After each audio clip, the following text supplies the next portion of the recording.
Tervist, head sõbrad! Homme, laupäeval kell 12 tule Tartus Keskpargi juurde, Kaubamaja ja Keskpargi vahele.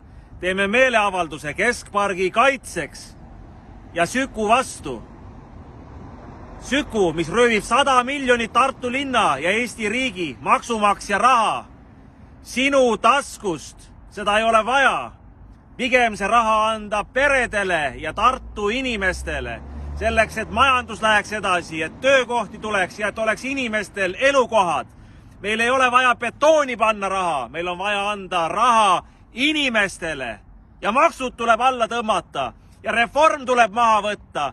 Valetamine, lollused ja kaabaklus tuleb Tartust välja lüüa.